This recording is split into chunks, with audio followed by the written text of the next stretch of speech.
Hello दोस्तों, Hindi स्टोरिया channel आपका अभिनंदन करता है। कहानी सुनने के लिए आपका धन्यवाद। कहानी पसंद आए तो लाइक और सब्सक्राइब जरूर करें। बिना देरी किए चलिए कहानी शुरू करते हैं। एक गांव में एक परिवार रहता था जिसमें परिवार के नाम पर दो ही सदस्य थे, पति और पत्नी।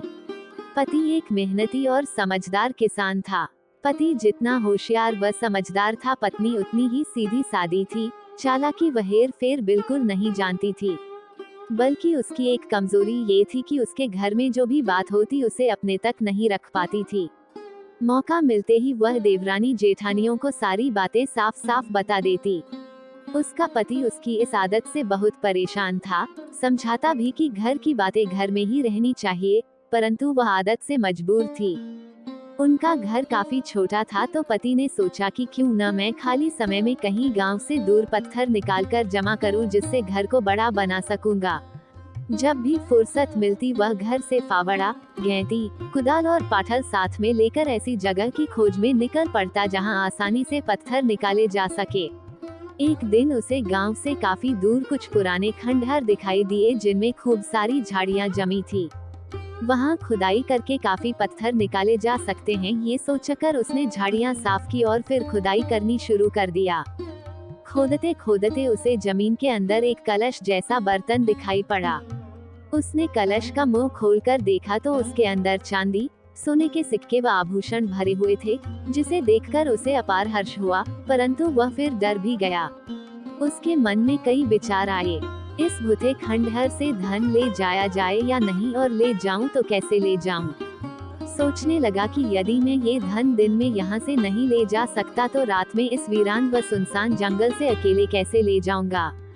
किसी पर विश्वास नहीं किया जा सकता है। हाँ, पत्नी को ही साथ में लेकर आना पड़ेगा, परंतु पत्नी तो इतनी बातूनी है कि वह सारी बातें लोगों को बता देगी। क्या करूं, क्या ना करूं की स्थिति हो गई। मिला हुआ धन छोड़ा भी नहीं जा सकता और यहाँ से ले जाने में समस्या है। काफी सोचने के बाद उसने इस समस्या का हल ढूंढ ही लिया। दूसरे दिन वह बाजार से कुछ मछलियां व पूरियां ले आया, जिन्हें लेकर वह दोपहर में ही उस रास्ते पर अकेले आगे बढ़ा। रास्ते में एक जगह झाड़ियों पर मकड़ी का बड़ा जाला बना हुआ था। उसने बड़ी अच्छी तरकीब से जाले के इर्द गिर्द मछलियां लटका दी। कुछ आगे जाकर एक पेड़ से नीचे की ओर लटक रही टहनियों पर लाई हुई पूरियां इस सफाई से बांध दी कि लगे कि फल की जगह पेड़ पर पूरियां लगी हुई है। पूरे रास्ते में 3-4 जगहों पर उसने ये कारनामा किया। दोपहर बाद वह घर पहुंचा। उसने पत्नी से तैयार होकर मकान बनाने के लिए निकाले गए पत्थर घर लाने के लिए वहां चलने को कहा। पत्नी ने सवाल किया कि अब तो सांझ होने वाली है, कल दिन में ले आएंगे। जिस पर पति ने वक्त आने पर वह सब समझ जाएगी की बात कहकर उसे चुप करा दिया। वे अंधेरा होने से पहले ही घर से निकल गए। रास्ते में पति ने अपनी पत्नी को एक जगह लगे मकड़ी के जाले की तरफ देखने को कहा।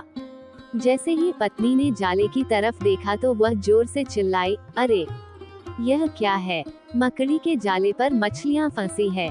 पति ने कहा, हाँ, मैंने भी ऐसा पहले कभी नहीं देखा है। कुछ आगे बढ़े तो एक पेड़ पर पूरियां लटक रही थी। उसने अपनी पत्नी को बताया कि वह देख, पेड़ पर पूरियां लटकी हुई है।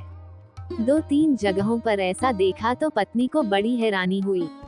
रोमांचित होकर बड़बड़ाने लगी, ये तो बड़े गजब की बात है, ये हम कहीं दूसरे लोक पर तो नहीं आ गए। चलते चलते पति और पत्नी उस जगह पहुंच गए जहां पर उसने दिन में सोना, चांदी और अशफियों से भरा कलश दबा हुआ देखा था।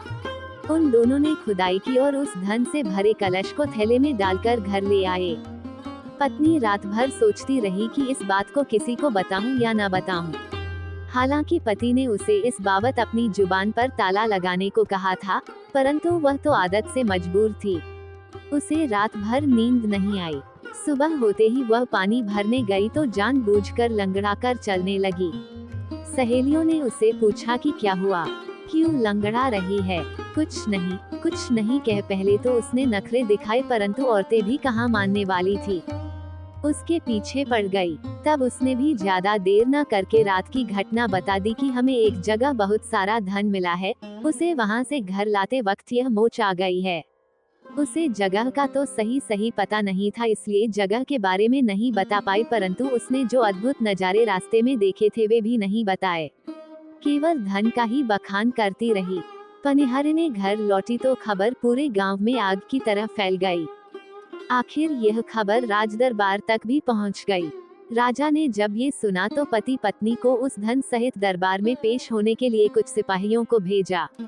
पति जानता था कि यह बात जरूर फैलेगी, इसलिए उसने वह धन अपने घर में रखा ही नहीं था, बल्कि घर से थोड़ी दूरी पर पहले ही छुपा दिया था, जिससे सिपाहियों को घर में कुछ नहीं मिला। पति पत्नी को ही दरबार में राजा के सामने पेश किया गया। राजा ने पति से पूछा तो उसने जवाब दिया कि मेरी पत्नी झूठ बोल रही है महाराज।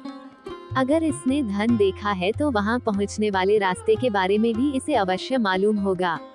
पत्नी क्योंकि उसके पति द्वारा ही झूठी ठहराई जा चुकी थी, इसलिए राजा ने कड़क कर उसे सही और सिर्फ सच बोलने के लिए ही कहा।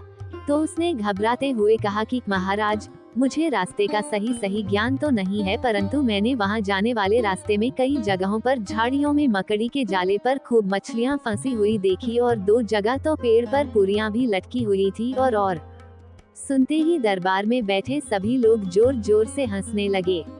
राजा को भी पहले तो बड़ी जोर की हंसी आई, फिर क्रोध भी आया कि यह औरत तो सचमुच ही पागल है। राजा ने सिपाहियों को आदेश दिया कि इस औरत को 4 डंडे मारकर दरबार से भगा दो। खाम दरबार का वक्त जाया कर रही है। पति अपनी तरकीब पर मन ही मन बड़ा खुश हुआ। धन भी सुरक्षित बच गया और पत्नी को भी सबक मिल गया। उसके बाद पत्नी ने कसम खाई कि अब मैं कभी अपने घर का भेद किसी को नहीं बतागी। बातूनी औरत हमेशा अपना ही बुरा करती है। मर्म, जिंदगी में पुरुषों को कुछ ऐसी बातें पत्नी से हमेशा छुपा कर रखिए ताकि भविष्य में किसी भी कठिनाइयों का सामना न करना पड़े। आपको ये कहानी कैसी लगी? कृपया कमेंट करके जरूर बताइएगा।